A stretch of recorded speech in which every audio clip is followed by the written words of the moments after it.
Fala, meu povo! Muito bem-vindos a mais um Vox Luminis, né? Esse podcast aqui que é igual o Cometa Halley, né, mano? Exatamente. Nunca sabe quando que vai aparecer, mas sempre quando aparece alguém especial. Isso aí, vocês podem me cobrar que eu sempre vou ter esse padrão de qualidade. Meu nome é Tallis Gomes, eu sou empreendedor serial e do meu lado aqui eu tenho o meu camarada Kevin Bacon. Não, esse é o Kevin Bacon de Sertão. Kevin Bacon de Minas Gerais, também empreendedor serial, meu grande amigo que está aqui com a gente fazendo esse podcast, cuja ideia é trazer luz ao conhecimento que presta para vocês. Porque assim como você é aquilo que você se alimenta, né? Falando de alimentos físicos, ali, de comida, também você é aquilo que você se alimenta de conhecimento. E hoje eu estou aqui com Aaron Ross, que é o autor do Predictable Revenue, a Receita Previsível, né? Muito do que a gente aplica aqui no G4 tem de Aaron Ross, ele foi pra gente um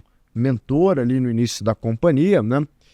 E esse cara tem uma trajetória incrível, a gente vai conversar um pouco sobre vendas, sobre vida, sobre como que ele construiu essa carreira internacional, coaching em algumas das maiores empresas do mundo ali, sobre como criar essa cultura de vendas.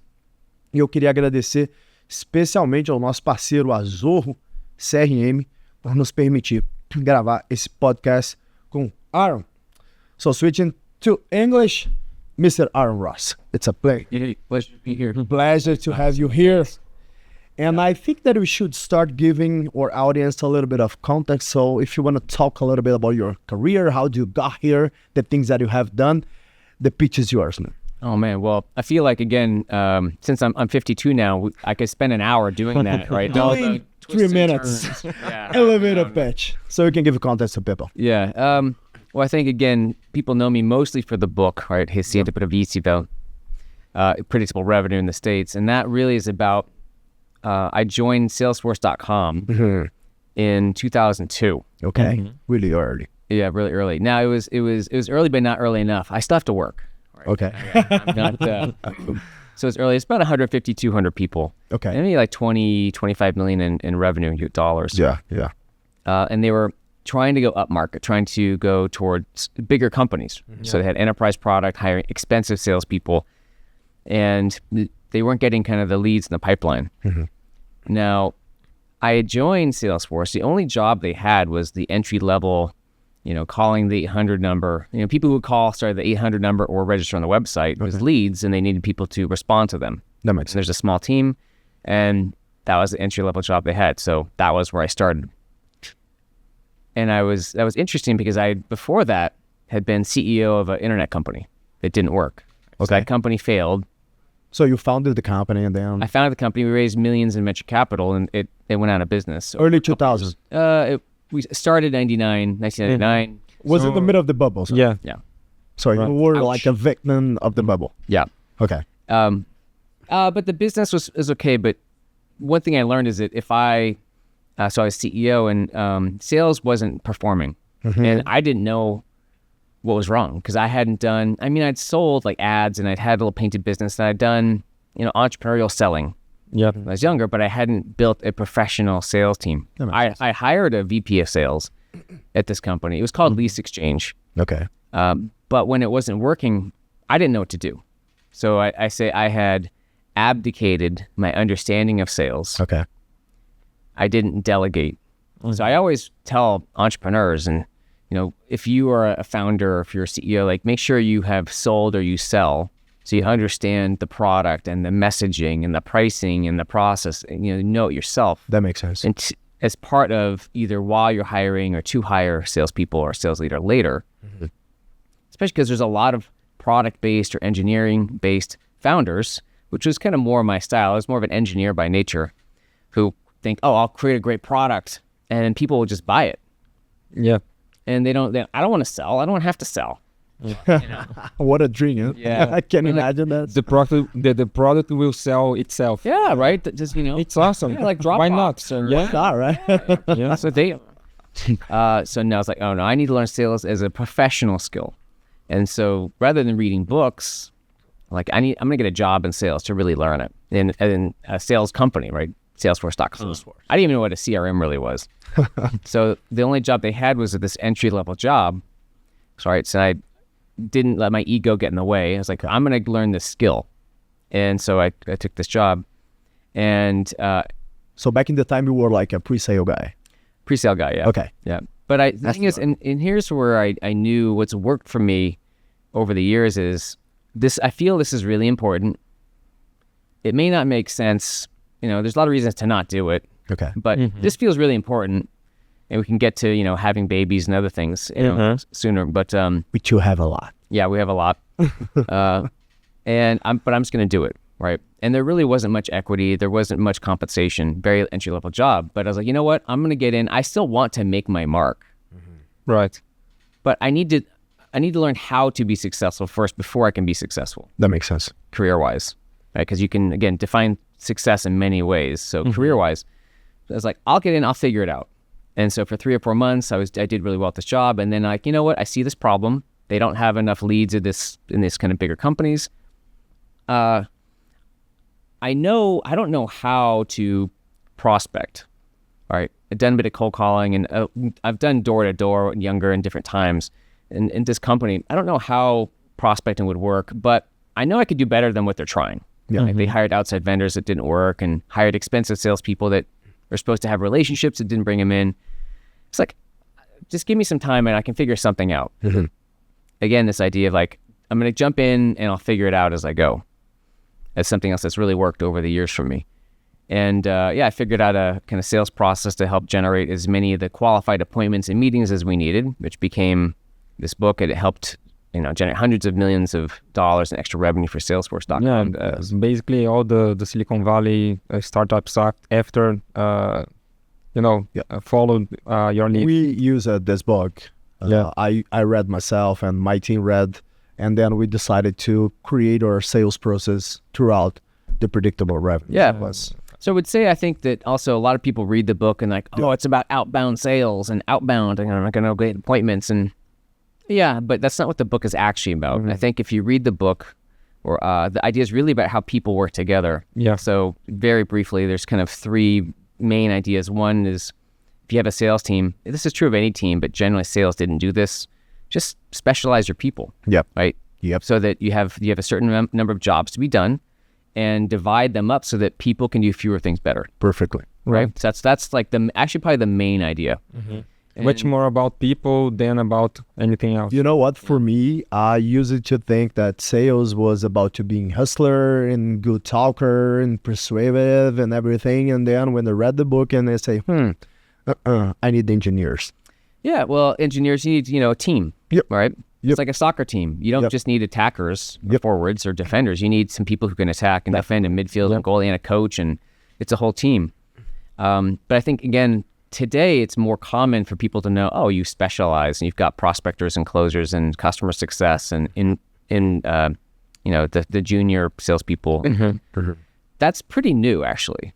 It used to be, like I said, salespeople did everything. They would do their own prospecting and get their own leads and close and manage accounts, and it's too much. So That's it. Specialize, and there's lots of ways to specialize. So that's one main idea. The other is different types of leads. Again, really fundamental idea, which is if you have 1,000 leads a month or a year, they're often different. Yep. And a lot of times people don't realize that you've got we call them seeds, nets, and spears. Right? So there's word of mouth leads that are going to close faster. There's some kind of relationship or brand trust. Yes. It can come from, so those are one type that are very different than we're generating leads from marketing, right? We're usually getting a lot of leads, but only a few are a good fit. And those are very different from prospecting or outbound in some ways. Yes. We're usually getting fewer, but better fit and bigger. And just saying, hey, the way you generate each type of lead can be different, and the metrics are different for each type of lead, and kind of treat your different leads with different funnels. So it can be more insightful. Yep. And then like another big idea, I think, was just management of people, being more transparent, more open, working with your team to create, like, there's a section there about, with my team, I used to, involve the team in evaluating and updating the structure of the comp plan. Yep. It wasn't something, even at Salesforce, usually they would kind of roll out a comp plan and just like give it to salespeople. And salespeople would be surprised. Like, it's never good news. Yes. But if you involve people, you may or may not take their input, but at least they feel like they've been heard. They know what's coming. You usually get better, a better result, and they just feel more of a part of creating something. Yes. So again, ultimately, the book is really a lot about people and then creating systems around people, whether they're working together or whether you're getting to know them as prospects, right?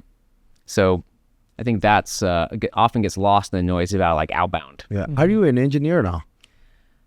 You know, I studied as an engineer. When I was younger, definitely, I have that part of my brain that is, I like engineering, I like systems, but in having a family, for 10 years, a big family, I like to say, if you think, people ask, how many kids do you have? I said, well, what's a lot?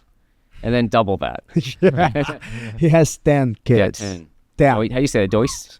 10 filhos, Yeah. 10 kids. So that's why you wrote the predictable revenue, because you had to predict how much money you're gonna need. I had to make a lot. But no, it's true. I'd already written it, but I had to publish it and get a business partner and grow the business because I had to make a lot of money. Of course. Right. I didn't have money and then have kids. It was, I had kids and then had to make more money. Yeah, usually that's the order, right? When you entered at Salesforce, you already was married? Yeah. Children? Well, I was married. I got married the first time at Salesforce and then divorced. Okay. That's where I made a little bit of money at Salesforce, and most of that went towards like divorce debt. Okay. Okay. Long short story. That's how you got hustling and everything and build everything all over again. Yeah, and then I got married. 2000. I left Salesforce in 2006. Okay. 5 years later, I got married to my current partner. Congrats. And so she already had 2 kids. Yeah. So we had 2 kids. And they're just my children, like father. And then we had 3 biological kids together. Okay. And then we've adopted 5. Amazing. So it was every year there'd be some other kid, a bio kid, adoption, and bio kid, 2 adoptions, bio kid. And, Would you mind if you go through this, like, to understand the process of why adopting like every year and not trying to make? man, I don't know. It just happened that way. That's pretty cool, man. Yeah. That's pretty Oh, cool way to see the world. Like. The where this came from though is because I've got that engineer part in my brain. Okay. But having a family and having kids. Yeah. And having lots of kids, it completely has changed the way that not completely, but like evolved the way that I think, that I feel, that I navigate. Elaborate a little bit more. Why have changed the way you navigate the life? What had really changed into you after having kids? I'll give you, so over the years, like one thing I've realized is that, for example, like love is a skill, not a feeling. I heard this someplace and like that's a skill. That's a person. Yeah, I believe Yeah, because it's very easy for anyone, whether you're in a relationship or whether you have kids or other things, people you care about, maybe not friends the same way, but it's very easy to get frustrated, upset, angry. Maybe it's related to them, maybe it's not. Okay. Right? Especially if you have a new baby, right? You're just tired and you're exhausted. It's very easy to get frustrated and like, and to practice, because I still practice this, whatever state I'm in, maybe I'm busy, maybe I'm overwhelmed, maybe I'm thinking about whatever, and shift back to, like appreciation and gratitude for my partner or for my children or for whoever it is, or maybe it's a friend. So what I found is that love, there's definitely lots of moments of it. And it's also, even the word is different. I can have a completely different definition of the word love now than I did when I was single or even married, like what I thought it would be. It's even hard to describe. Yeah, it can be a feeling, like a state of feeling, but getting into that state and the layers, right? Because there's kind of this fundamental love I've got of my family almost all the time. Even when I'm angry, upset, or frustrated with someone, I still love them at one level. I don't have that that kind of weird connection with love where you're just like, you love something, but there's always that foundational love I've got no matter what I'm going through. Okay. And so like, and maybe these foundations, like a common values or common goals. How do you think that we will build these foundations of love? For me, because I can't say for you, but for me, because being mostly alone, lonely until I was age 40. Okay. I had some friends, but it was harder for me to connect with people and to open up and be Find people I really cared about enough to want myself to change. Right? So having kids, especially, it's something where as an adult, or you have someone you love enough that you're like, okay, I can either blame them or I can accept myself to evolve. That's beautiful, man. Yeah. And having lots of kids, I don't have any chance to rest. Yes. Like I'm constantly, every day I'm getting hit in the face and I have to evolve, which sometimes means, taking responsibility for something I did that was hurtful, but sometimes realizing, okay, they did something hurtful and it's not I can't take that on. It's just, it's like an emotional incubator. Okay. And if you're like incubating a bunch of tech companies, right? And you're like, oh, I'm learning so much because I have every situation all the time I'm dealing with. It's like an advanced masterclass of learning. For me, it's been like an advanced masterclass of emotional smarts. Amazing. So how can you relate, for example, this relationship that you have with your family, with the, how can I say, this kind of culture that we see in almost those sales teams in a company, for example, because Great question. They are Wolf of Wall Street, right? Yeah, sell me this pen. Exactly. So we have a lot of sell issues. me this water. yeah, exactly. So we have a lot of issues in a company when we start to grow, have a sales team, this sales team with other teams in the company. How can we learn from this relationship with family and bring it to the company to, I don't know, change the way the teams are they have this relationship. First of all, do you think that a company should act like a family? Yeah, that's a great question. I think, and this is something where it's almost like saying, what gender should someone be? It's like there's so many ways it could fit them. So I think for some people, they've made a company work like a family and it works for them, and others have tried to and it didn't work. So I think this is a very specific question to that founder and to that team, which is what works for them. So do I think you can do it? Yeah. Do I think you should do it? No. Okay. It's like, should you be a carnivore? I mean, if it works for you, but for some people it won't, or vegan, or whatever the diet of the day is. Yep. About the learning, about the learning that you can take off from your family and try to... Yeah, well, I'll give you an example. So, whether it's like this practice of getting into a state of feeling love, or you could use the word gratitude or caring, right? Because it's something that often it's easy to fall out of those states. So how do you get back into that state? And I think caring about people is something that's going to be more and more important in the future, caring about your people, especially today when it's easier than ever for someone to get a different job and maybe paid more money because of remote work. They're not trapped in a small locale anymore. That is, it's always hard to get good jobs and so on. But because there's more options today and there's more uncertainty and more chaos, for companies, if you practice, again, which is right for you, because I'm sure there's some companies where they have a very aggressive culture and it works for them, right? Great. That wouldn't be my style. Okay. But for some people, it can work. That'll work for us. Yeah. I mean, it's finding the right system that works for you. But for me, I think that when you can practice as a leader, because it starts at the top, caring for your people, it's really one person at a time. People can tell. Like, I think most people have probably had a manager that they knew cared about them as a person. Yeah. And they respond to that. Yeah. And they've had managers where they didn't feel cared about. And then, like, if you don't feel cared about by a manager or business, and I've had this, like, I don't give a shit about you either. That makes sense. If someone cares about me, I'm going to respond. Okay. I've seen this even in the family, whether it's with my partner, whether it's with my kids. Like, when I'm in the state of like actually change my emotional state, if I need to care about them as a person or love them or express love, then they respond to that, right? They become, I get that back.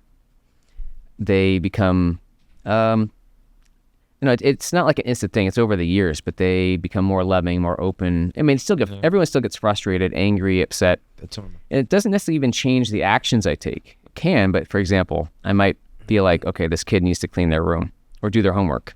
It's easy for me, or the salesperson needs to hit their quota, right? Why aren't you hitting your quota? Why aren't you cleaning your room? Yeah. Right. It's more about, I care about what I want. But if I can change that to say, well, or you need to clean your room, right? Because I want them to know what it's like and get that skill, that practice to kind of be organized or whatever it is. I think is best for them. Yeah. We never really know. And the same thing for a salesperson. You're not hitting your quota. Like, what's going on? How can I help you? How can I help you? How can I help you hit it for you? Which is more likely for them to actually take action and make improvements versus how can I help you for me? Well, if to them, they don't feel like I really care, and they're less likely to put the extra effort in. Okay. And now this is something where the actions might be similar. They can, again, I think most of us, if we're adults, we've had those situations where, again, we feel cared about and we want to respond and we want to put more in. And other times we don't feel cared about. We're just a cog in a machine and like, fuck them. Yeah. I'm going to put the minimum in until I can find a new job. Yeah. That's one example. That's sad. That's sad. And I feel like most of the new generation that's coming to work right now, some of them think like this, like, I'm going to do the minimal. I'm going to just guarantee that I'm going to reach the minimum of my quota, and then I get my bonuses, and then I'm going to live my life. I feel like it's a little bit hedonistic way of thinking your life. I don't like it, but it doesn't work for me. But especially here. You're old. Yeah, I'm 37. But anyway, man, I always thought about it. Because when I started my career, I was like 14, and then I founded my first company. I came from an extremely poor family, like extremely poor for sure. We had to choose the days that we could eat like animal protein. That's the where I came. So I had no choice. I had to build it. And of course, like your life and yours, most of the time I had like this rough situation that I had to face. And then I always chose the long-term way because I had the short-term to cut, like going to work in a bank or in a management company or something like this. But no, I chose the entrepreneurial way. I had sure that someday it would work, but I didn't know when it would work. And I mean, most of the new generations that comes to the job market, I don't think they have that mentality anymore. But the people that work here, they do, because some of them, they want to build something, they want to hustling, and especially in our company, I mean, we have this very aggressive culture, sales culture, and we do like a system here of flags. Like if you don't hit your quota, you are in a flag. If you don't hit your quota in the next month, you are in a red flag, and if you don't hit it again, you're out. But the thing that we do every single time we have a salesperson who are in a flag, we kind of try to help them out. Yeah. Like last month, I have one of my salesperson that I love, this guy.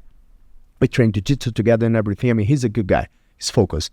Something happened that he was like in a red flag. And then I say, dude, I'm gonna personally help you. And I went to calls to help him. And I think that's important. Even though I'm the CEO of the company, I'm not a salesperson, I'm not in the sales department. And maybe some of the people can say that, yeah, he's helping him because he likes him and everything. But I would do this for any other It's a salesperson. beautiful story. You know? I gotta do it. And actually, I feel touched. Yeah. You know why I gotta do it? Because I don't want to lose these kind of people, especially because the thing that I said to you in the beginning of my speech here, those guys are different. They're hustler. They're resilient. They want to build something. So I don't want to lose people here. It's really hard to find this kind of people nowadays, right? Yeah. And People that can endure.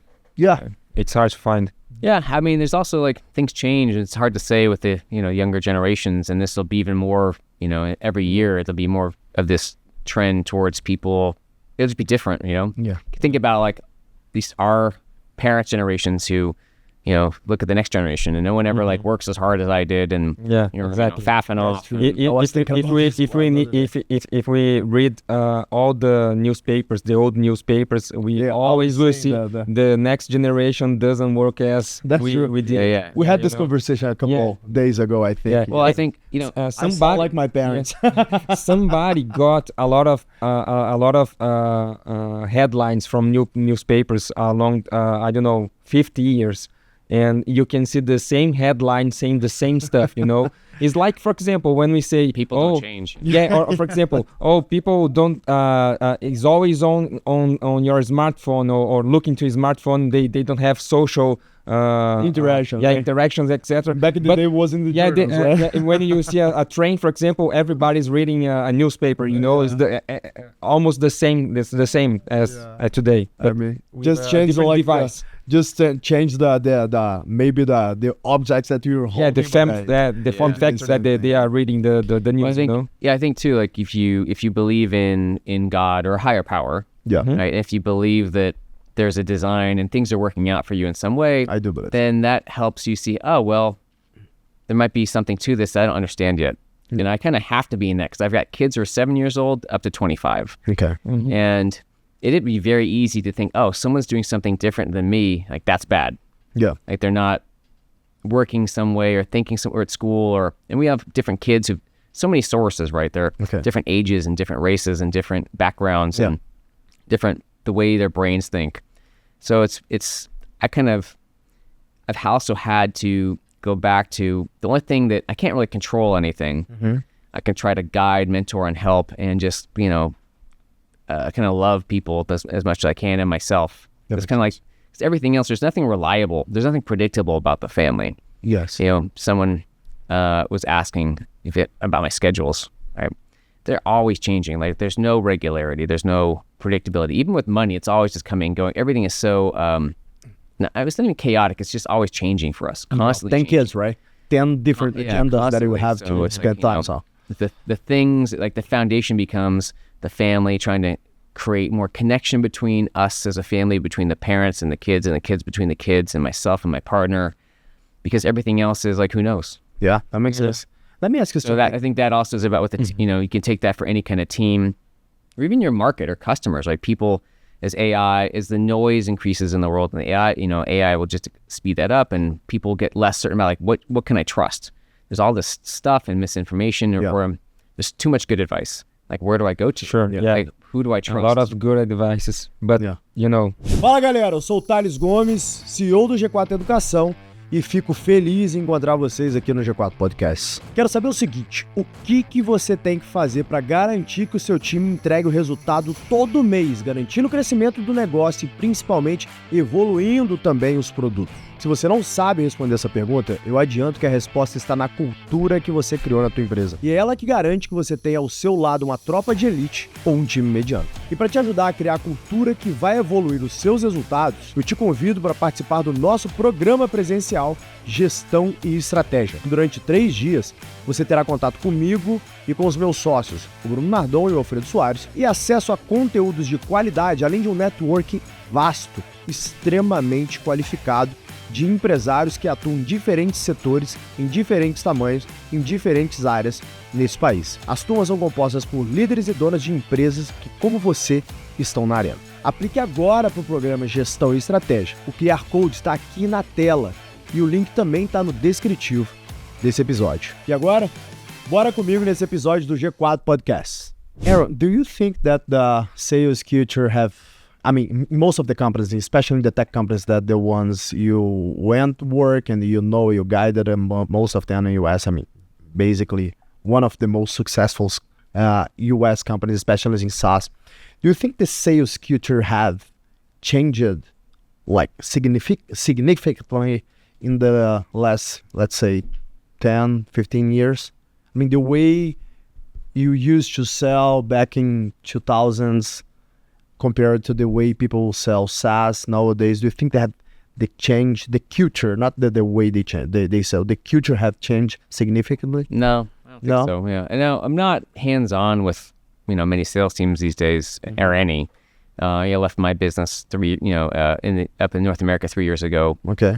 I don't actively, but from what I've seen, even walking through your office, and it's like people are people. Kind of like the conversation around like newspaper, the headlines.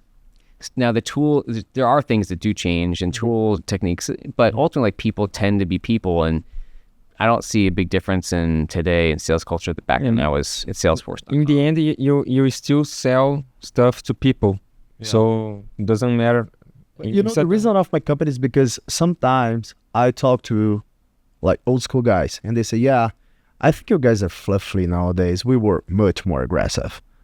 And I heard this like a couple times from my culture. and I was like, wow. Well, because we were wild here, man. Yeah, I mean, you'll always get people like that. All right. Yeah. And okay, if you did some study that says, as a percentage of everyone who sells, 20 years ago, 30% were hardcore, like aggressive or manipulative. Okay. And today, maybe that's 15%. I mean, maybe this changed or not. Okay. Like manipulative selling versus Technical selling. Technical selling, I know. So yeah, there might be some shifts there, but you still have all of that. You still have manipulative selling. Yeah.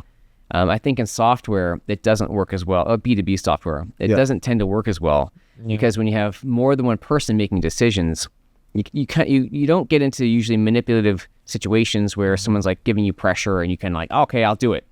Because you kind of have to check with someone and it kind of balances out. It's not like a penny stock, for example, that the one person can make a decision, quick decision. So I don't think there's, to me, I mean, there's some generational stuff, but I don't think there's a big difference. That makes sense. And especially in this era of AI, do you think that we're going to face a fundamentally changing in the SaaS market the next 5-10 years? I would think so, but I don't know what that'll really look like. I think what AI will do, it's kind of like, I don't know if it's so much the selling side. It's kind of like the change often comes not so much in selling, but in how many salespeople do you have, or like how much of the process are you actively using a human to sell, and which parts are automated. Or you think about marketing. Marketing is very different today than a lot of the things marketers do. It is different, okay, but it's not that different, right? There's still, it's not that different. It's like, okay, you're doing short videos and there's like paid ads and stuff, and there's versions of that. Yeah, that makes sense. Okay, so there's differences, but is it significant? The techniques are different, but if I'm a marketer and the tactics are different, but I'm still doing a lot of the same things in principle. Finding people who don't know me, how do I connect with them? Maybe there's kind of branding types of promotions versus lead generation types of promotions. So in other words, there's a lot of changes in the things that people do, but I think in the culture and the people, there's a lot of stuff that hasn't changed, and I don't think will change. So the changes in SaaS and sales, I think, will be the numbers of, like in the SDR world, there's lots of people who say SDRs are dead and AI is going to replace SDRs. I'm like, either if you believe that, you're an idiot. And if you are just saying that to be dramatic, then that makes sense. Yeah, but get some clicks or some. Yeah, there'll just be more variety. There's be more complexity. So, for example, you'll have SDRs who, whether they're doing prospecting or responding to inbound leads, you'll have some that use AI to help themselves. Maybe there's some places you can just use AI or IA. So they'll just have more variety, right? It's like there's not going to be fewer types of genders in the future. There'll be more types. That makes sense. And so we're doing more spectrums of whatever type, the number of ways you can market, the number of ways you can incorporate AI in selling. So that's going back to where we started, which is, to me, a lot of where I see success in business or sales is going to come down to emotional smarts. How do you navigate complexity and overwhelm and create trust with your market, or trust with your people, or trust with your partners? Sure. With this, we have so much whether it's misinformation or just biased information, or even an overwhelming amount of great information, it's still too much. Yeah. And it's more than you can logically process. Yeah. Again, this is what I believe. Yeah. And so where we need to learn how to rely more on are things like, when I say emotional smarts, I would include kind of like intuition, what feels right. I may not make sense. Like a lot of my life, I've made decisions that felt right, even when they don't make logical sense. That's interesting. Like having 10 kids doesn't, before, we didn't have the money to have 10 kids. We decided to have kids, whether we adopted or had the kids, and then we figured out how to make the money work. And then you did it. And we just keep figuring Because that's how humans do, right? And our families are... We like create a situation, then we solve the situation. Exactly, yeah. Maybe it's the best choice you could do in your life, man. So I think that's been a lot of what I've done, which is kind of, this feels right, I'll leap into it and figure it out as I go. And how do I... Because I faced this situation, like the first business that I found and then exploded was like a Uber-like business called Easy Taxi. Then we expanded through 35 countries and I sold the business. But when I was like about to found the business was 2011, and I remember that I was in a startup weekend, like a startup hackathon? hackathons and everything. And then I presented the company for a couple investors, and they say, "Hey, I didn't saw this business anywhere in the world. Like Uber was just starting, nobody knew about Uber." So I think that if it was the right timing for this business, maybe in US somebody was like running the business, and it's logical, makes sense, right? It's a much more developed market than us. We had like 4% of the Brazilian population with smartphones. And then I remember at that time, I was like, dude, this guy is like rich guy, investor, serial entrepreneur. He knows what he's saying. But I feel like I should do this business. And I felt like, and then I did the business. Thanks God. I decided to do the business. But the logical decision was not to do the business. So I do believe in what you say, but I have a question for you. How do I know that I'm not like making myself or putting myself in a bad situation, like using my feelings instead of using my logical thought? Yeah. Well, I don't think it's... How do I draw this line? I think it's more, how do I know I'm not being motivated by unhelpful fear? That makes sense. Or unhelpful, because you can have helpful fear. Yes, sure. Right?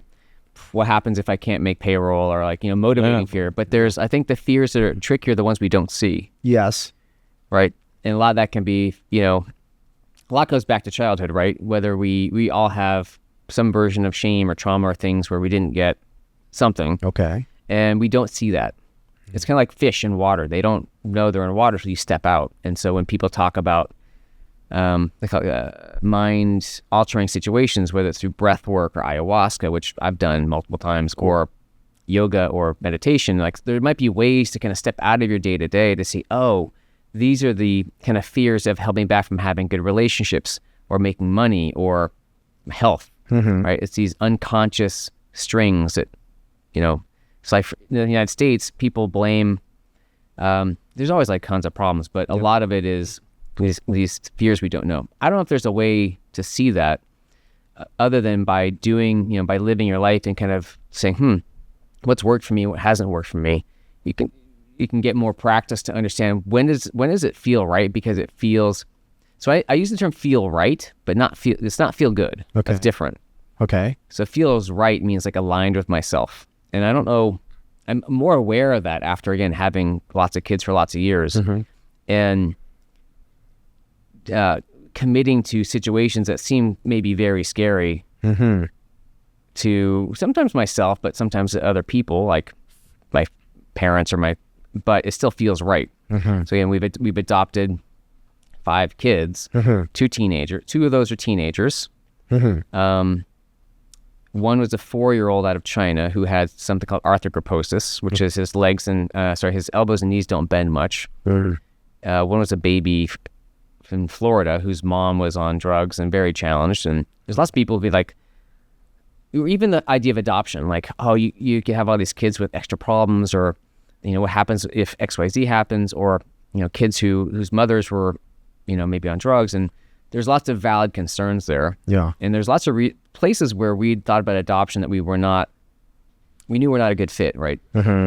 Because there's some kids who really do need a family with just like, without other kids there, whether it's like cerebral palsy or certain, but again, the situations where, we could say, this could be like a really challenging thing, but it just felt right. Like we're going to do it. And they've worked out really well. Yes. Now, by really well, I don't mean easy. Of course. Sure. Yeah. This baby who was going through detox for 6 months and, be up 6 times a night feeding her milk, and we'd put a medicine called phenobarbital in it to help. So it's like a barbiturate to calm your system down. Okay. Her system, it took 6 months for her system to kind of like stabilize. Okay. But she's doing amazing now. Seems really challenged, man. Seems really challenged. Yeah. To face this situation. But my partner and I, we are very different people, but we have the same values. The parts that important, kind of like life and family. So that made a big difference. Like someone who's like a like a partner. I believe so. Yeah, makes a huge difference. Especially for your career, your family, and everything. I believe that the partner you're gonna get for your life is like the most important decision you're going to take in your life. Because if you have like the wrong partner, you can create a hell in your life. And I see a couple guys that we know that have made this in their life. And I mean, the career was great, the company was amazing, but then they had this partner that like made a hell of his life. And I have most of my friends, thanks God, who chose the right partner. And I mean, their career exploded because you have the right person, like create the foundation of your family, create the foundation of your life. I believe that makes totally different. Maybe I believe that this happens when the marriage works, is because you share the same values. So doesn't matter the challenge that we face. If we have the same values, we can overcome those issues or those problems because we believe in the same things. We want to achieve the same goals. We want to be in the same place together. So maybe that's why a couple folks work it out. Yeah, and that makes sense. Yeah, and people, some people grow at similar paces. Yeah. Yes, my partner, like similar, but lots of people might grow and their other partner doesn't. Yep. And to be fair, lots of people choose partners for superficial reasons, like the way they look or the money they've got, right? Yeah. Traditionally, women are valued on looks, men are valued on money. Yeah. That has nothing to do with whether you're going to be of course a long-term partnership. Makes totally sense. And do you believe that we should evaluate the people that we hire based on the values that they have as well? If I'm setting up my team, do you think that I should hire people who has this common values with me, or it's okay to have a totally different values in my team? I mean, your opinion. Yeah, I can only speak from my, businesses. I'm just trying to think, for the ones we've done, because values can be kind of life values, but they can also be money values. Like, there's lots of businesses where everyone's just there to make money, and that's okay. Okay. They don't give a shit about family or your health, or they're like, we're here to make money. Right? Investment banking, or there's lots of. That's, again, as long as it works for them. Yep. So I do think you have to have some common values. If it's important to you that this place is all about growth, about financial growth and career growth, and, the other parts of life aren't important, that's fine as long as you're clear about that. Okay. I think it is more common for people too to say, hey, we want to be successful as a company, but we also want people to be successful as people. It's just a choice. That's kind of where I come from. I'm even more about the people. I kind of believe if I'm focused on people and making ourselves successful, then the money will come. Yeah. Right. I actually have never had predictable revenue myself. Because doing consulting and I have royalties and other things, it's always erratic. Right. But it always works out. Right. It's just kind of, again, divine, higher power kind of makes things work out somehow in crazy ways. Yeah. So it's if I had a business partner and he was very about the business and spreadsheets, and which is a great skill, which it's not me. I'm an engineer. I don't like spreadsheets and I like systems. Okay. But our values were different. Okay. In the sense that they're just different. So now, in Brazil, I have a team here like Thiago Muniz, the Receita Previsível team. Great. It's successful. But I think a lot of what we joke about, we have a good time, we laugh, we have Zoom calls, we hang out, there's a lot of laughing, and I think that's also Brazil. Yes, honestly, yes, right? yes. It's not the UK, it's not the States, fucking people are just too serious there. Yeah. For business. So we have to be serious because, if we actually have a good time, then it means we're not making money. Yeah, it's just like a theater, right? But we talk about good vibes, right? And I tell the story with Thiago, who's, again, he's led the company for about 3 years now. Okay. He didn't speak English when we met him. And seriously, the team kind of came down to two candidates to be CEO of the business because Eduardo Muller was wanting to do B2B stack. And I kind of met him, and didn't really understand each other. There's some translation, but I was I like this guy.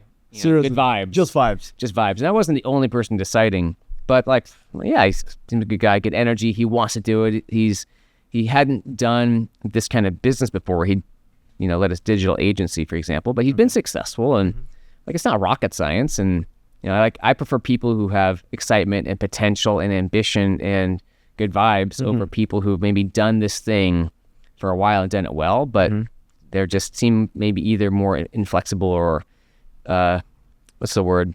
Not limited, but closed. Okay. Yeah. Yeah. Increasing I'm not a by- closed by person, the- so. Yeah, okay. That makes sense. Mhm. It doesn't want to evolve. Like, let me ask you something. You told me that you have spent a couple of years like doing consulting. So once you start like consulting a business, how do you start your work? Like you're gonna evaluate the team for sure, but you're gonna start by the leader. You're gonna start by the evaluate the product, because I believe that some of the companies just call you and say, "Hey, we're not We need selling more money, help yeah, us. we're not selling as much as we could." At least the founder thought about it, and then they called Aaron. They say, "Hey, Aaron, can you help us out? We're not hitting your quota and everything." Do you start by the product or do you go straight for the team? So in order to make money at consulting, Yes. well, I did consulting for more than 2 years. I did sales consulting for probably like 10 or 12 years. I don't know exactly. Okay. Right. So when I left Salesforce.com, I didn't want to do sales consulting. Like I've done sales. I'm not passionate about sales. I just happen to be good at it. But that's crazy. What I'm passionate about, I think, is people and ideas and systems. Okay. So I happen to be good at it and solving problems. And I just figured, I didn't know this, but I was good at writing books. Good. Yeah. So, but when I got married and then I had a family to support, I was like, what's the way I can make the most money with the least time? Because I'd been, for years, this thing where I was like, I don't want to work more than 25 hours a week. Seriously. Even when I was single, because I felt like working more. I saw how I could work more, but I lost touch with kind of the bigger ideas. Okay. It was just a thing I was doing. So you wanted like free time just to think and It wasn't free time. I actually didn't know what to do with the time. So it's harder because it's so easy when I'm single, like, I'll just work more. Yeah. It's Sunday. I don't have anything to do. Like, what are you going to do? I don't know. I'll just work. yeah. So it was actually harder to try to limit myself because of the chatter in my head of like, work. Like, especially the United States, right? Hard work more. The United States is the land of more is better. Okay. Yeah. Right? More work is better. More money is better. Yeah. More fame is better. More followers. Like, too much is never enough. Right. More pills is better. Right? You can have too much money. You can have too much fame. You can have too much, much of anything. Yeah. Right? What's the right amount for you? And so I think it was harder to, and I'm glad I did, because then when I got married and had kids, I was already working in that kind of, let's call it then 20 hours a week. And that was a good balance to, work and have something to do to make money. But also I was a very active parent. Yes. So But before that time, you work like 4 or 5 times more, right? Like you spend a couple of years of your life like doing 80, 70 hours. Yeah. Well, after college, I did investment banking. So that was 80 to 100 hours a week. Yes. So I'm not a stranger to working a lot. Yeah. And I saw it just got, it's like, was I learning something? And it just got kind of boring.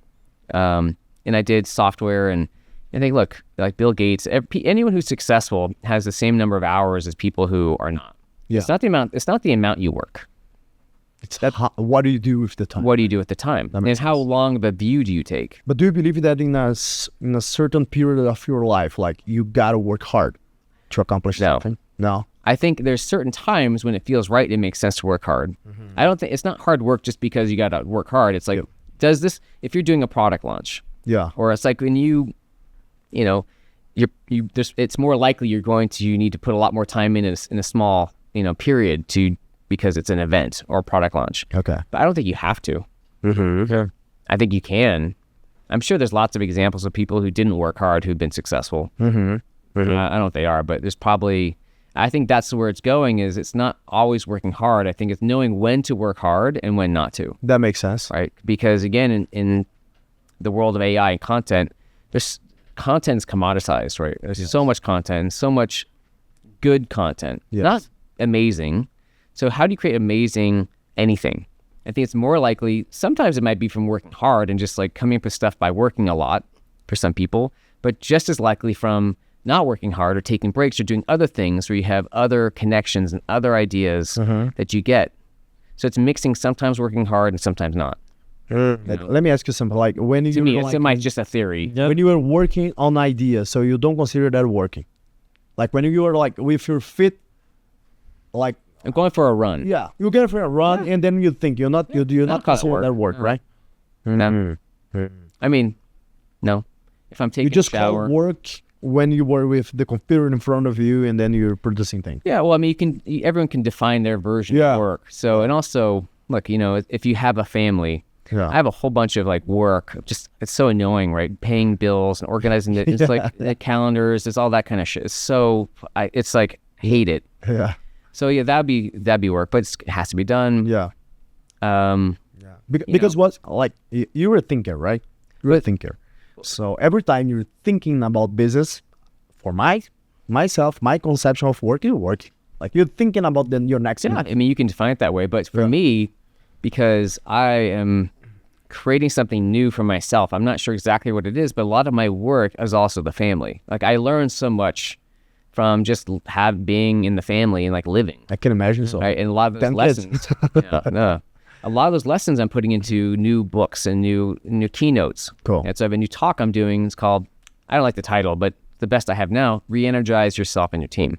And the talk is about how I went through so far these phases so far, because who knows where it's going. Yeah.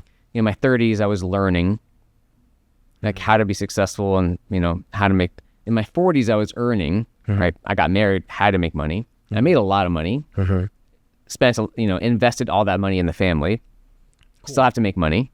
Best investment you can do. Yeah. In people, right? Yeah.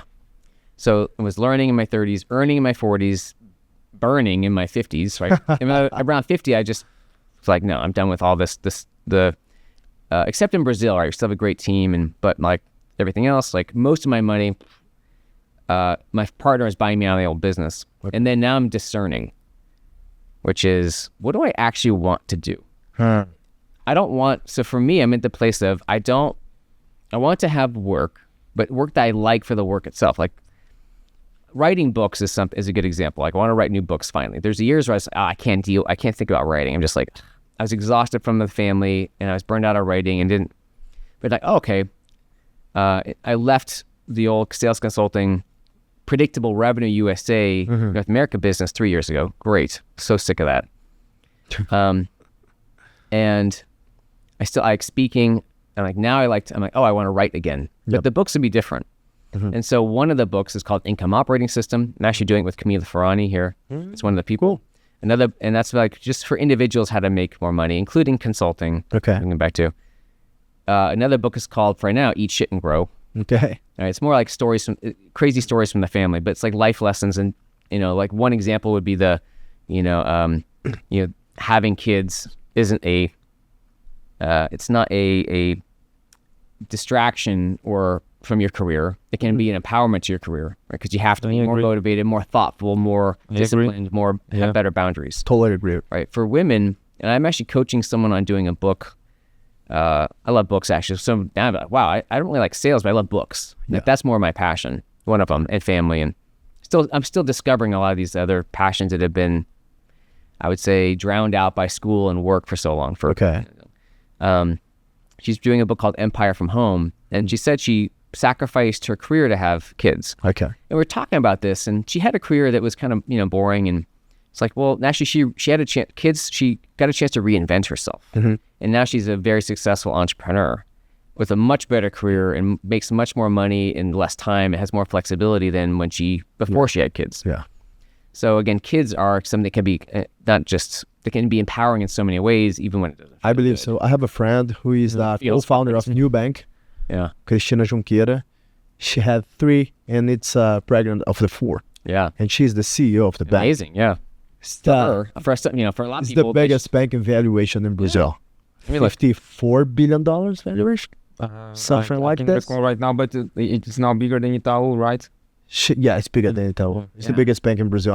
I'm thinking like if you have a CEO of a big bank like that, and if you need them to work more hours, then you don't have the right team, and you don't have the right structure, and you don't have the right. If it's dependent on the number of hours the CEO works, you're already thinking it's no. You know what? Sometimes we're having like wine, and she has like these amazing phrases, and there is this phrasing that I quote her all the time when I'm in this kind of conversation. She told me once she was pregnant of the second kid, I think. And she told me, you know what? the pregnant woman, it's the most effective mammifers you can have in the planet.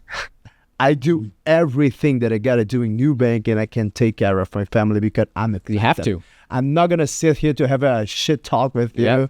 I'm not having like a fun conversation. What do we need to do? I'm gonna do it fast because I'm gonna get back and take care of my family. That's amazing. Yeah, or I'm only going to spend time with people I really want to talk to. Yes, sure. Yes. So going back to this is, for me, work is not, I know work in life, it's all kind of a blend. And it's not, I'm not done sorting it out, but the work I want is work I like to do. Again, whether it feels good in the moment or not, like writing books, I don't always like writing, but there's something important about it that feels important. Okay. And so that's the kind of work I want. You know, there's that, Simon Sinek, right? He says, start with why. Like, I don't want to have a why. Like, why do I want to do this work? It's because I like the work. I don't need a why to justify it. Cool. And so again, I'm not sure. I know the work will involve writing new books and speaking and getting small groups of people together in nature, whether to work on books or writing retreats or something. And partnering, like, so again, this, you know, our business here in Brazil is more of a partnership. So it's still evolving, but like, so it's life to me is evolving into work. You know, it's all kind of like a blend. So it's hard for me to say what's work and not, because my life can turn into work and my work can turn into life. Which is amazing.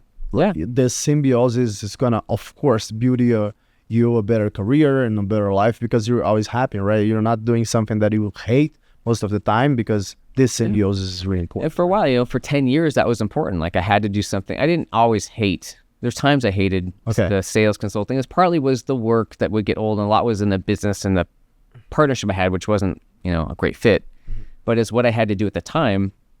And so now, again, I'm 52, and I'm getting to the point of, you know, I don't think there's a way I could have gotten here earlier. I had to do the things I had to do and go through what I had to go through to now be who I am and be ready to create whatever this thing is that I'm doing. Cool. And it still remains to be seen, but I've known for a long time, for almost 20 years, like, I wanted to be able to make as much money as I wanted doing what I loved. Okay. I just didn't know what that was. Cool. I still don't know, but I'm closer. I feel like it could be this year or a year. We have a lot of time, man. We're going to live more than 100 years. Yeah. All right. You're looking good. But I feel like you like to help other people, like to pass knowledge for them through, I don't know, books or speaking and everything. And that's amazing, because most of the guys, especially in your generation, those guys were like, I don't want to, you know, give what I built so far to people. I don't want to write books, and I don't want to do consulting. I want to hold this knowledge for me. I'm going to invest in companies, my money, and I'm going to coach the companies that I invest. And I think it's actually a pretty good way of living the life, like giving people, like, for free, like you're doing here, this knowledge. And you've been doing this. It's just me, you know, a lot of people wouldn't like to do it. I like, you know, I love books. I don't like really, I don't really usually like social media. It'd probably be a better way. It's just not me. That's a good channel to make money, but if you're focused. I don't know, it's not me. I can't. Like, again, if someone who, like on our team, if they like to do it, like, great, here's stuff. You do that. But at this point, it could change in the future. It feels more annoying. Even if I could get some value from it, I just can't. I just can't. I know. You know what? I do a lot of social media, but I don't like it.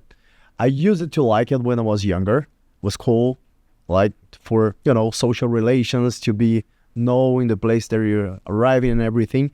Nowadays, I would pay like a lot of money to don't do this anymore. But I kind of can't, because it's an important channel for customer acquisition. So that's the kind of job that you don't like to do, but you gotta do it. So it's important for the company, so I gotta do it. That's no other way. And there's always be something like that. I mean, like, whether it's in parenting or work or, you know. That's a theory that says that you are infinitely more happy when nobody knows what you are doing. Well, so I'm sure about it. Maybe. I think better is, you know, if your parents were not alive, what would you want to do? Or, like, if you could, you know, there's a lot of questions. If you could do anything, what would that be? You know, or if you would, what kind of work would you do if you, what kind of work would you do that you would pay to do? It's, you know, and a lot of people, someone might ask someone, I've been asked, like, well, what's your passion? I'm like, I don't know. Yeah, I have no idea, since, when you're young and you're in school, then in careers, like that You are in a career path. Yeah, and then, so now, and like when you're parenting, like I don't have energy. So now I'm taking time. I'm still working. I still need to pay the bills. I still need to, there's different projects and things, but I'm like very focused and have been for 3 years on like, what do I actually want to do? Yeah. Because there were years before that where I'm like, I knew I wanted to want something. Yeah. But I just had zero energy, time, or attention between like the babies and the bills and the two. Mm-hmm. But having to be, the way life worked with the pandemic and other things, and I just hit a wall with this other business. I'm like, I can't do it anymore. Yeah. I believe that the pandemic changed a lot of stuff that we still doesn't acknowledge. Everything that changed, for example, business changed, the relationships changed, a lot of stuff changed, and we didn't saw everything that or didn't understand everything that really worked and everything. That everything that's changed. So for example, talking about a little bit about business, for example, a lot of stuff changed about doing business. So for example, starting a company, growing a company. For example, the macroeconomics, wars, everything changed. And for start a company is different now. To get investment changed a little bit right now. The price of the money. Growing a team changed a lot. The fear of the future, what will happen with AI, for example, it changes how we behave and how we think about the future. So how do you see the future for those companies that were so successful in the past 15 years doing software as a service? Because seems like we don't know what the future is for those companies. We do have this new wave of SaaS founders like coming with not a better technology but a better product and spending much less money. Like in developers and everything, because we have this frameworks that I can create a product and like hit my product market fit so fast without having to raise like a seed capital. I mean, I feel like if I want to start a company and find my product market fit, I don't need like $1 million to do this anymore. I can maybe not. Yeah, I believe that we have a lot of issues here. For example, the monopolistic way that, for example, Salesforce, not as much Salesforce, but for example, Microsoft, just copying products and launching it for free, and then when they have a renewal in the next year, they charge a lot more for the for what they are doing. A lot of stuff changed in this window post pandemic that we had. So But something like, so what? Who cares? Yeah. So like, the big companies and SaaS companies, like, who cares? Good. It's like, I feel like gossip, right? Like, what's going to happen to Salesforce? I mean, like, really, who cares? Why does that matter to anybody?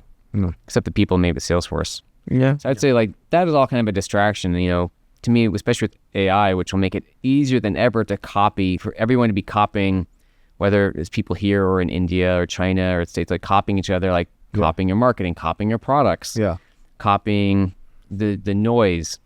It'll be harder than ever to stand out. And the things that will be more important, again, kind of like things like, intuition, but creating trust and relationships, both with your team and with your audience, with your customers. Yes. It'll be harder to create community because there's more noise out there, more information, more options. And so who do I trust?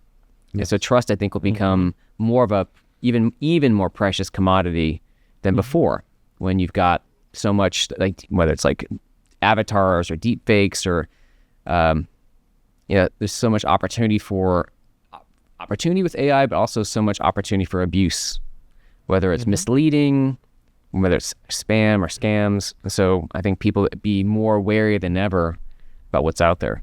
So that whether you're through social media, you're creating relationships, whether it's through a great product, a good brand, like that to me is, if you're starting out, like, or if you're a bigger company, the place to kind of say, hey, what are we doing to put our people out there? Yes. In more an open and I would say honest way, to make it easier for the right people, the right audience to connect with us and trust us and create that or strengthen that relationship with us. Yeah. Mm-hmm. You know what? I feel like there is so many different solutions nowadays with different prices and everything. There'd be more of everything, right? Yes. But you know what?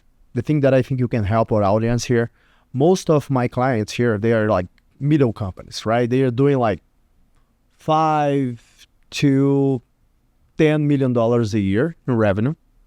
So they are not small anymore, at least for Brazil. And like they are growing. And they need to take decisions like which CRM am I going to install in my company and which are ARP. Zoho, of course. yeah. I mean, but so I that's because, Zoho has brought me down here. So but Zoho, of course. Yeah. But let me ask you something. Yeah. Before this decision, like, how do I know that's Zoho the right CRM on any other? How do I take this decision? How is the engineering approach to take the decision of which software do I have to use? Well, most people make decisions based on what other people like them use.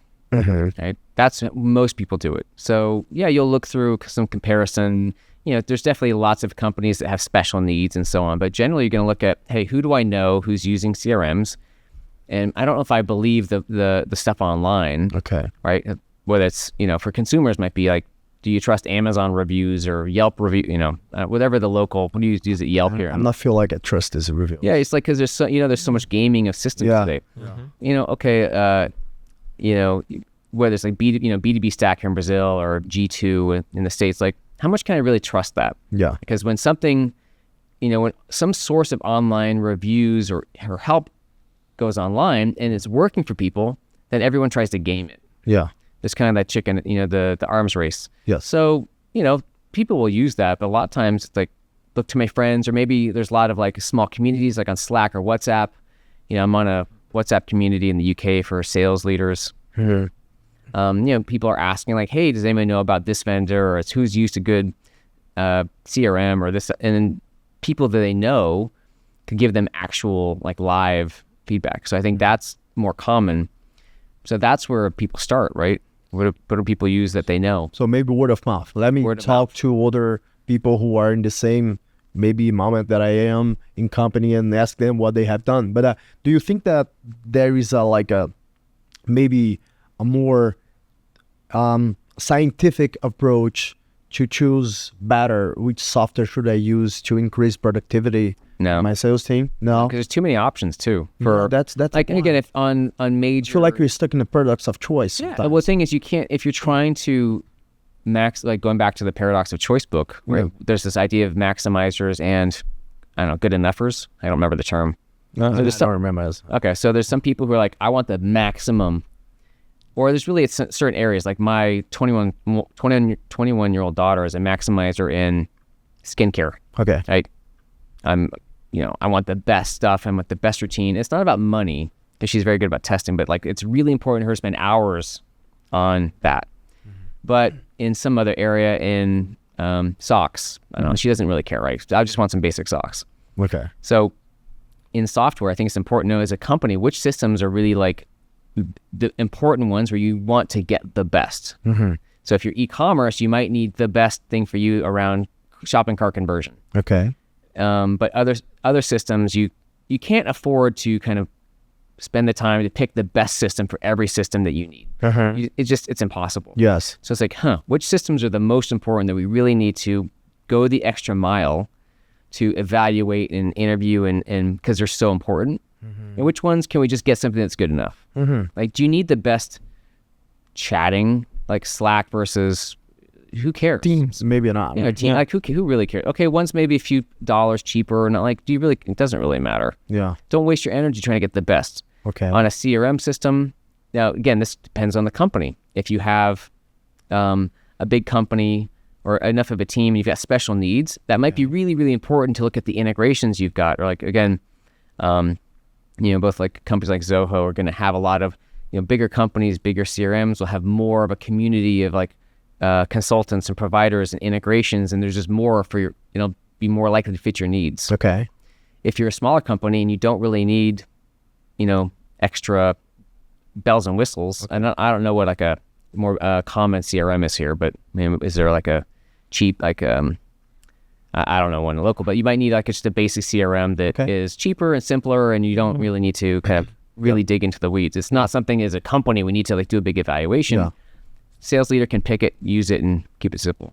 So it's kind of knowing where do you put your energy, being smart about, not working hard, but like picking the areas where you're going to be a lot more thoughtful and more careful, and areas where like, you know what, good enough, just get something and move on. And what is the traps that I can avoid, like regarding the way my team gonna use it or not, the way they're gonna, produce a little bit more or not? Because most of the times, the complaints that I have from my clients here, they do, I did hire the CRM and I think it's the best software that I can have at the moment, but my team is not using that.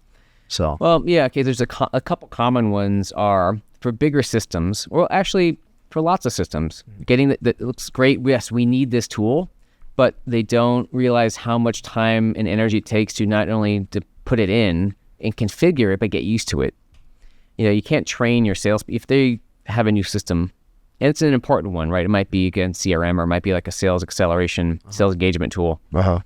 You can't do 1 or 2 trainings and they'll be ready. It takes probably months of practice and iteration and tuning, and so you have to be in it for the long haul for months and months, 6 months to a year, who knows how long. Yeah. Right. So that's what I think it's a problem of executive expectations on how long it should take versus how long it actually will take. It'll take as long as it takes, and once your business is always changing, so you get it working 1 month, and then the next month you need to change something. Yeah. Right. So that's one area, executive expectations.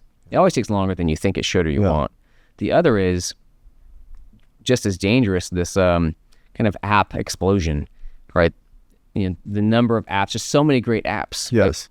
And each one, let's just add this one app to show us email opens or some social LinkedIn thing, or each one, it's like feature creep in a product. This one feature seems great. Let's just add it. At some point, like, wait a second, how do we end up with all this stuff? Too complex, right? Yeah. It's like, wait a second, I've got how many logins and how many sales apps, and like, and it kind of slowly gets to that point of what? And you have to go back and clean it up.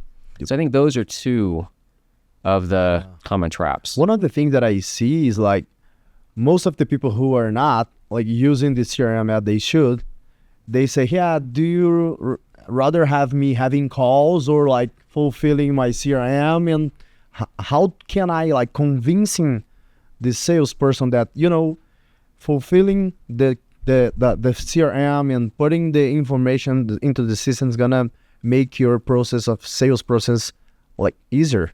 So do you have an approach for this? Well, is it gonna make their sales process easier? Well, maybe the company. That's exactly.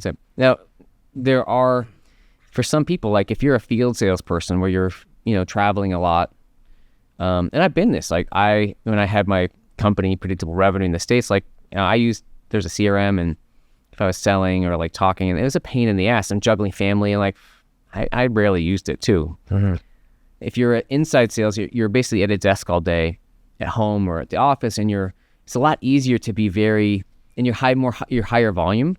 Not only is it easier to sit there and kind of put your notes in and use it, but then you get more value from it because you have more kind of metrics reports and you can't remember everything. Yes. So, again, this is depending on the salespeople and the company and the culture and all these things, the more that you can actually make it useful to the salespeople, like try to keep it simpler, the more likely they'll use it. But it also comes back to trying to make it simpler to the usability. It's very easy to add too many fields. Yes. Training, in sales meetings, like the sales manager can start off by, hey, let's look at the dashboard, let's look at the pipeline, let's look at the metrics. And if the metrics are missing information, let's stop the meeting. Okay, Tiago, you didn't update these deals. We'll wait while you do that right now. Yes. They're not, how many times are you going to do that where the whole meeting stops for you because you didn't do your homework until you're like, maybe I'll do it next time. So you gotta call their attention in the middle of something and then show the importance of it. And not in a embarrassing way, but just like, hey, okay, we'll just wait, or you let people know ahead of time if people haven't updated their number, their pipeline, this, that, the other, we'll just wait so we get it done at that moment. It's kind of like the Toyota way, right? Okay. If someone saw a problem on the Toyota manufacturing line, one person can stop the entire assembly line until they fixed it. That's amazing. A lot of pressure. Yeah. You know what? and try to fix it in real time, right? So That's cool. That's a really good way to approach it, actually. It's a good insight, though. Another thing that I was thinking, once you were talking about this culture of how do you solve the problem and everything, the thing that I face here in the company, and I see most of the founders facing as well, is that some of the times you have your sales team with like an individualistic approach. they do their own thing. They do their own thing. They think they're like the best in the company. They think the company owns them, everything. And every time that I have this problem like between the areas, I talk to the leader and say, hey, we're like a human body, man. You need your stomach, you need your head, you need your heart and everything. If everything doesn't work together, we're not gonna live. Like, have you faced this situations like consulting companies and everything? Do you have an approach that we can use to solve this individualistic approach that usually the sales teams have and the rest of the company? I don't know if I have like a solution, but I would say that there's always a natural tension between a company that wants kind of repeatability and systems, but you've got a lot of people, and people, if it's too systematized, it gets boring. Yeah. So, and you'll end up keeping the people who can't get better jobs, and the people who can get better jobs leave, right? That makes sense. And so there's always this natural tension, push and pull between people who take what you have and they want to make it their own. Mm-hmm. But it's kind of like if it goes too far. So I think there's always, you want some individuality. Definitely. But if it goes too far, it's like if we're playing football, or you call it soccer, playing soccer, great. If someone wants to wear a crazy jersey or have their own techniques, but if they start playing, cricket or rugby, then that's a problem. Yeah. So it's, case by cases. At what point is it they need to do something different for their own process and their own way that they enjoy their job and for results? And at what point is that too far? Then it becomes harmful. Mm-hmm. I don't think there's like a magic answer for knowing when that they've passed the boundary. Yeah, but I feel like sometimes, like the sales teams, they think that that the rest of the company doesn't work as hard as we do, and we are more important. And this every team kind of thinks that, right? For sure, the CS team feels the same way. Don't you feel like the salespeople They think a little showed bit a lot more of like stuff us? that we don't do. We have to deliver all Here's this what crap, you do. Just have people take turns, right? Have the CS person switch roles with the salesperson for a day, a month, VP of marketing, VP of sales. Like some companies actually do this, switch jobs for 6 months. Really, they do it. Or you can have people shadow each other. You can't fix that unless you have people try to create empathy with the other teams by spending time with them and learning what it's actually like to be in their shoes. And it's kind of like if you're Democrats and Republicans, you're always going to just yell at each other. There's nothing you can do to reduce that unless you somehow got them to actually spend time together and realize, hey, you're actually people and you've got your own perspective. And I may not agree with you, but I see where you're coming from. Mm-hmm. There's a Heineken ad around. I'll do a quick explanation. They bring in some groups of these different groups of two people. They're not, so it's like a man and woman or two guys, and it turns out they're different groups with very different beliefs. Like, so one person, there'd be two people, like a man and woman, and maybe the man is anti-trans. Okay. They're against trans, the whole trans thing, and the other woman turns out to be trans. Okay. They don't know this, so they meet, they kind of chat, and they have this project, right? So Heineken in this ad, it's an advertisement, gives them like a table to build. Okay. So they spend time building this. They build a bar. Okay. Right. They build the chairs, and they're like, okay, now what? There's like beep, and they put a video on, and the video is of the guy talking about how trans people are a problem, and it's like hurting the values of whatever country. I don't know if it was America or Europe. All right, and they're both watching this. The guy who's watching this with this person he's just spent time with, and the woman who is trans, and they're like, very awkward situation. very awkward. All right, and then this box comes out and opens up, and there's two beers there, right? And they have a choice, right? They can walk out, or they can kind of share a beer and talk. So, because they share a beer and talk, and then it turns out they make a human connection. And again, they may not agree with each other, but they start to respect each other a bit, and like they listen and actually listen. So I think it's like that is a bit of a. You could probably Google it. I don't know what it's Heineken something yet. But the same thing is like if you can get people to talk, and like spend some time out, and not maybe at a party, but again, like shadowing each other or other environments to kind of get to see who they are, what they do during the day, and their different challenges and what they like and don't like, then that's how you can diffuse some of the very human, very tribal, like we do all the work and we're the hardest. And You see it in marriages, you see it in everywhere, right? Politics. It's a human thing. That makes sense. Yeah, that's interesting. And in that particular example that you told right now, do you believe that, for example, maybe you don't need to do that inside the environment of the work, or it doesn't matter? For example, let's go to I don't know, to another place to walk, for example, to go to a bar, or something like that, to hang up, have a good time together, or something like that, or no? We need to be more intentional on that. You have to be a little more intentional, right? Because you can go out to a bar or a sports game and you have fun together, and it's great, it's important, but it doesn't give you the same empathy or understanding for what their job is like. So it's, for that case specifically, a bit more intentional. Yeah. So, for example, just a happy hour doesn't fulfill the purpose of interfunction frustration or rivalry or something. When it feels unhelpful. I don't think happy hours. I don't think so. But a lot of people just think. Oh, let's grab a beer together, and all of the problems will be solved. You know what? I have tried. Depends on how much beer you have. Tried so much things.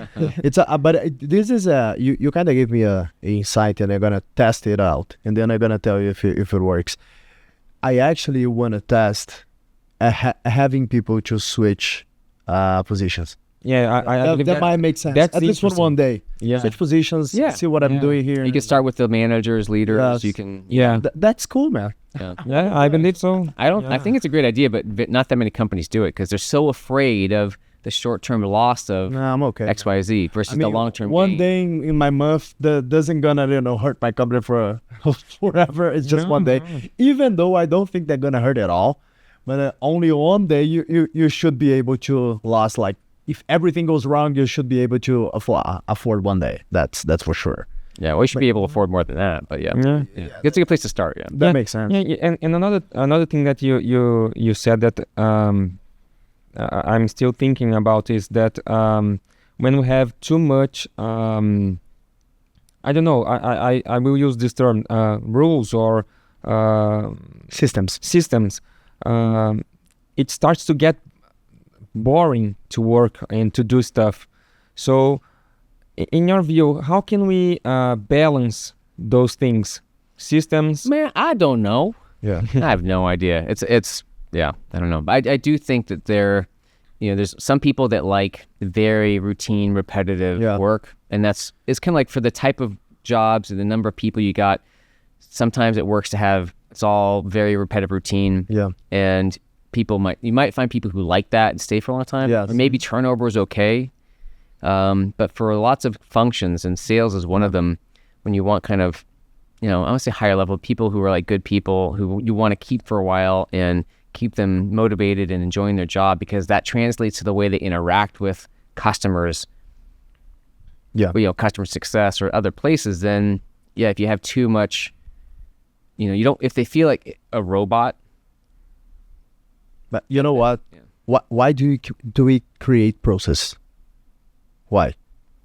Because we have predictability, right? We need some predictability. That's why I have process. And then systems is like the evolution of process, because I want to have more productivity.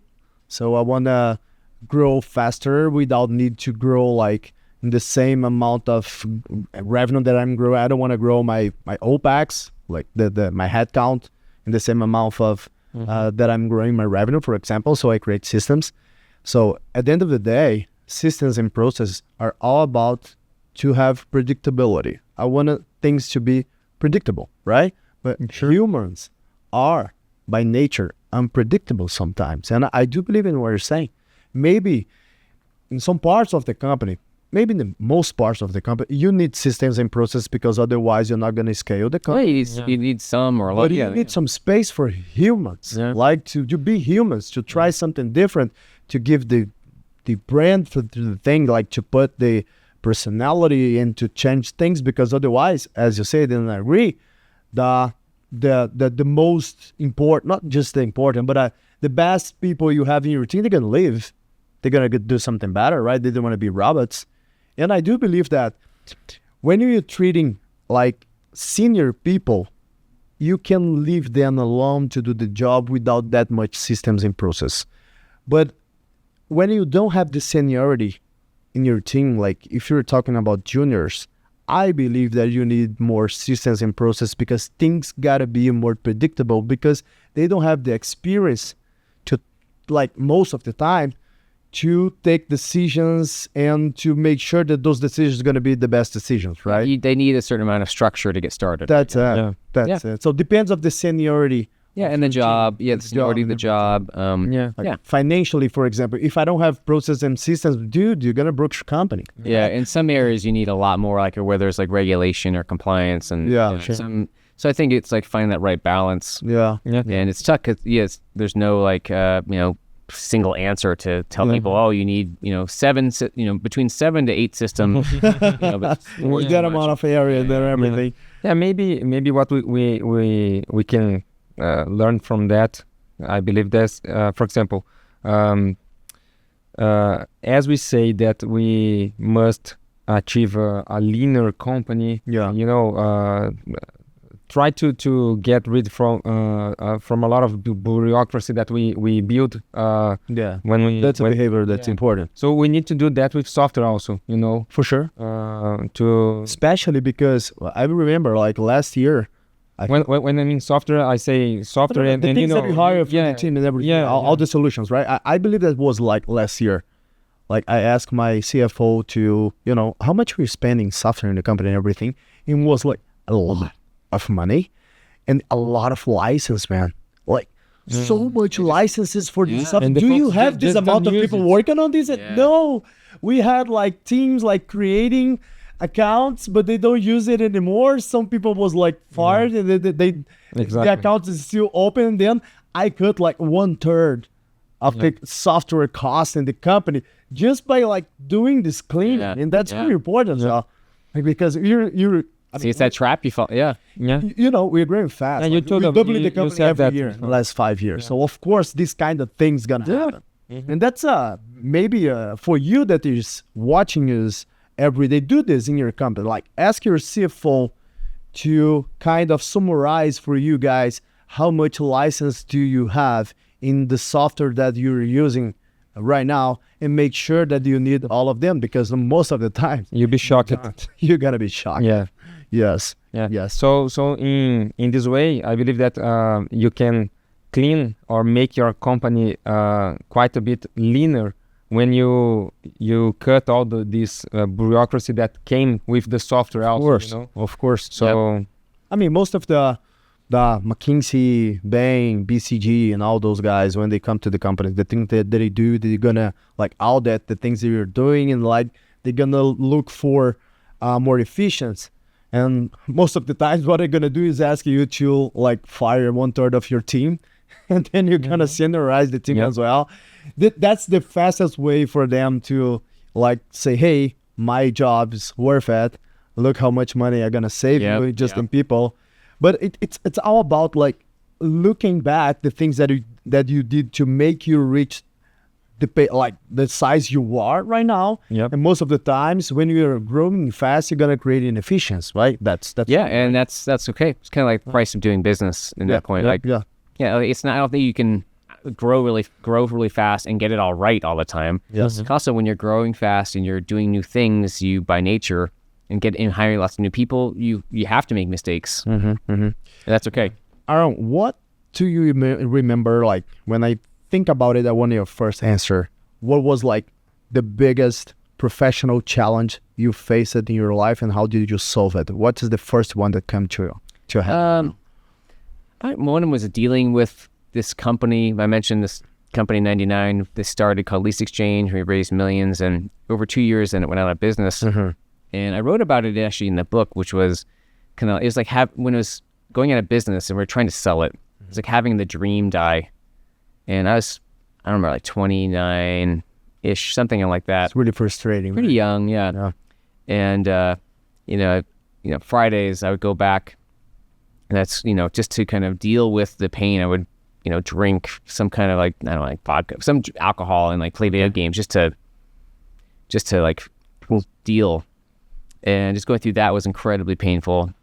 And yet it's kind of like, two of the most painful things I've been through was, one's the first divorce, or only divorce, sorry, first marriage and divorce, and that company.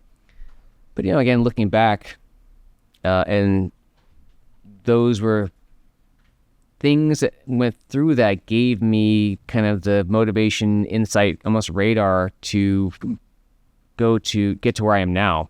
That makes sense. Because if I hadn't had that first marriage and divorce, I'd be less likely to have recognized my current kind of wife and family. If I had that failure, I wouldn't have been motivated to know, sales, I need to go learn sales, I need to get to this.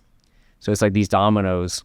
And another one, kind of going through the fear, because in 2020, 2021, where I'm like, I need to leave predictable revenue, the American company, which was most of my income. But I'm just like, it's just killing me, like my soul.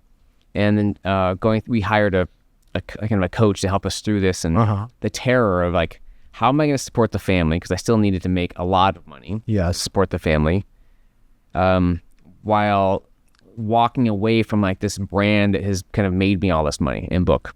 Because so that was, I think, more just like dealing with the terror of doing that, and that was really hard. I believe so. And you know what? The things that I'm realizing nowadays that I'm getting old, it's when I'm getting older, I feel like the problems that I thought like years ago that was like, oh, that problem gonna kill me, my life is, it's hitting an end and everything, that was not that big. And I mean, it serves me like an analysis, so I could build character, I could build, the resource that I have nowadays to dealing with the things. And the path that you created in your life was due to the problem that you had in the company that the bubble bursted back in the time, right? It's I feel like we're getting older and we're getting more stuck because we learn how to embrace the problem, right? Speak for yourself. No, you don't think you're getting more stuck? Stoic? Oh, stoic. Oh, yes. I thought you said stuck. No, it's stoic. Stoic. Yeah, I think it's more that good news, bad news. Who can say? Have you heard this story? Yeah, it's just life, right? Yeah, it's kind of like there's a story I think out of China where, in a village there's a parent and a father and a son, and a wild horse runs into their yard one day, and they're like, oh, the son's like, this is amazing, we got a free horse, and the father says, good news, bad news, who can say? Yeah. And the next day the son's riding the horse and he falls off and breaks his arm. Oh my God, this is horrible. And the father, right? Good news, bad news, who can say? Yeah. And next week, the warlord comes by, takes all the men off to fight in the war, except for the son because his arm was broken. Good news, bad news, who can say? And so I think, getting older, I'm 52, how, I wouldn't say it gets easier, but not easy. If there's like some big challenge I'm dealing with, it feels really hard, painful, uncertain, scary. Yeah. And I still have those. Yes. At least I do think, there's something, right? Yeah, there's something that this will lead to something. And again, like belief in a higher power, 100%, it helps with that too. Me too. But, not only having life experience of seeing how things led to where I am now. Yes. Even, for growing up, I had quite lonely childhood. Yes. I had a very, I would say not average family, right? Brother and sister. We lived in, Palo Alto, but when Palo Alto was very quiet, right? Okay. This is the 70s. There's nothing weird or extraordinary or like traumatic. There wasn't like abuse. It was just like a very basic childhood. I played a lot on my own. I had a friend, lost her. That ended up being us, pretty lonely. And over the years, it became, again, hard. I didn't know how to kind of form close relationships with people. It was a struggle. But now what that means is being married and having a family, like I have, that helps with that, I mentioned that background level of kind of gratitude and love I always have regardless of what's happening. Okay. Because it's like I still have this family of people I care about. So even having, it's looking back, a lonely-ish life for so long has paid off now, because I don't think I'd have the same amount of gratitude and love that I do now for it. Who knows, right? Yeah, who knows? That's profound. That's profound. Well, Aaron Ross, ladies and gentlemen, the man itself. You tapping out? Okay. The man of predictable revenue. So, se você ainda não leu esse livro do Aaron, cara, esse cara é uma das grandes referências de vendas do mundo. A gente teve essa oportunidade de gravar com ele aqui agora, aprender um pouco sobre como que ele construiu essa vida, como que ele pensa a vida, e o Vox é sobre isso, né, Matt? Sim. A gente tem a oportunidade de ir mais do que esses podcasts só técnicos ou táticos que vão falar só de negócio. A gente quer falar de vida, filosofia, de religiosidade, de aprendizados, porque eu acho que para você que é gestor, isso é um programa virtuoso para a tua vida. Mr. Aaron, I really loved the opportunity to have you here. Thank you very much. Thank you very much. Hope to see you back in Brazil. Yep. Yeah, I'll be back a bunch of times this year. Yes, you have business. Yeah, Yep. thanks to G4 and also Zoho for helping me come down here, and enjoyed our chat. Yeah. Okay. Thank you very much. Thank you. Galera, até o próximo Vox Luminis com vocês. Quando o Cometa Harley passar, eu aviso no Instagram. Tamo junto. Valeu, pessoal.